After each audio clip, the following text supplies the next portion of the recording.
Ladies and gentlemen, I'd like to welcome Brooks Koepka to the media room. Brooks finished tied second with a 12 under par 276, rounds of 66, 71, 69 and 70. Today's round featured 3 birdies, 2, 8 and 15 and an eagle on 13. Can you talk us through the eagle, Brooks, on 13?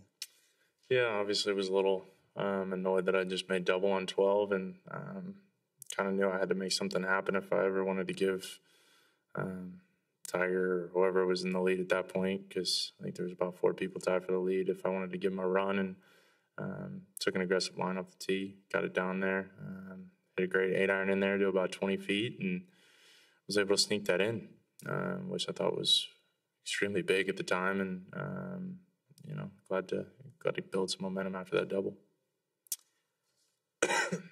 Brooks, on Wednesday night, you shared the stage jointly being honoured with Tiger Woods. Can you talk us through what it means to be sharing the stage again with him today? Yeah, Wednesday night was a special night, special honor, and to have both of us there and then come down on this leaderboard and the both of us are there is pretty special. It's pretty cool. And, I'm happy for Tiger after everything that's gone on, and it's cool to see. Great. Thank you. Tom. Hey, Brooks, congratulations. When you were on the 17th tee box and just everything kind of ensued around you, the fans were jumping, you heard the noise, you stopped. Did you get a look at the Tiger's ball rolling, and what was going through your mind at that point? I backed off because I just wanted to see where it was pitching, just to kind of know what I had to do. And then I saw where it pitched, and I knew it was going to be close. And I think they were still, the fans were still yelling when I was hitting. That hole.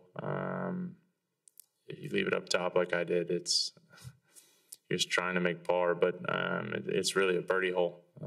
Especially if you're going to hit it off that slope like he did, and it looked like he probably had a good chance of making it. Jim. Brooks, did you think you had made the putt on 18? Yeah, I thought I hit a good putt. Boltz's putt fooled me. You saw Tigers do the same thing and hung out there. Poulter looked like he hit it, and it looked like it was going to go right in, and then it went right. And I read it, a right lip putt, and then I just tried to hit it straight and tried to hit it firm, and then mine broke. I thought I had a good putt there. I thought I had a good one on 17. 17 is quite a tricky hole. It almost seems like it wants to go up the hill there. But the one on 15, I really thought I made. Bill. Brooks, as you finished 15 and Tiger was about to play his second shot, there were 5 people tied for the lead. Were you aware of the exact situation, and what was the buzz out there? Tiger alluded to it in his interview that it was just an incredible, intensity on that second 9. Yeah, that was probably the coolest back 9 in a major championship I've ever been a part of, or just in golf in general. I think with so many guys going up and down, the lead's kind of changing hands depending on what hole you're on. I don't know how it looked on TV, but it was amazing to be a part of. It was quite fun. And I watch the leaderboard all the time just to see where guys are at, see what they're doing. And, what he did coming down the stretch was impressive. And, we already knew Tiger was back, but I think he just put the exclamation point on that. David. Brooks, how about the Tiger roar factor? How much do you hear that and pay any attention to it, because you know that he's doing something special, and how it affects anything there? I've heard it. I heard it at the PGA.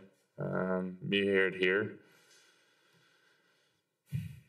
Anytime he does something good, the fans are going to get excited, and they're going to be loud, and that's the following that he's created, and it's cool to see if you take a step back while you're playing, and it's fun. You watch him walk down after he won on 18 there. It's just a monsoon of people. It's incredible. David.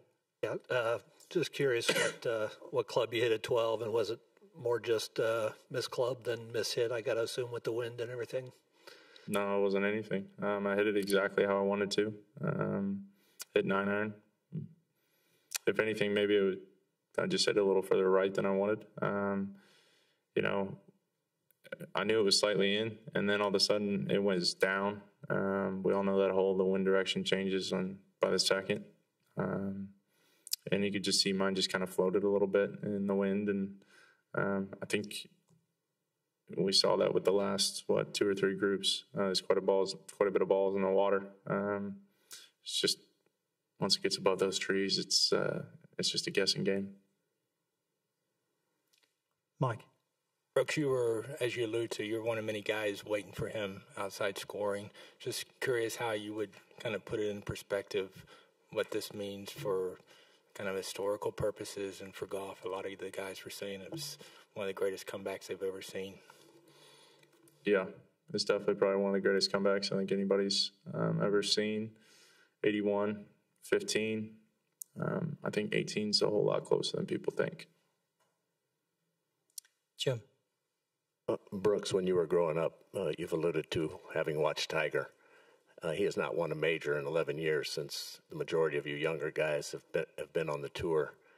A lot of people saw Nicklaus win in '86 who were young coming up, and they said that was just the most amazing thing that they had seen. When somebody who you have idolized and emulated and watched growing up wins at this time, at this age, when they haven't before in your presence, how would you describe that? Absolutely incredible. You just look at the last 5 years and what he's had to go through. I mean, to come back,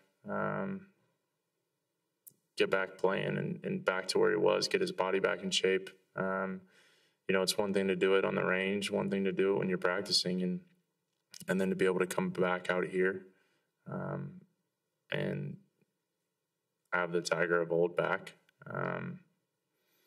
As a fan, I love it. I think it's awesome. I'm glad he's back. It's probably one of the coolest things to be a part of it, even though, you know, you finished second place, you know, you're a little bummed out, but it's, I wouldn't want it any other way. You know, you want to play against the best to ever play. You want to go toe to toe with them. And, you know, I can leave saying I gave it my all, and he's just good, man. I don't know what to say. We are done. Brooks, congratulations. What a wonderful week. Well played. Second place in the 2019 Masters. Thanks.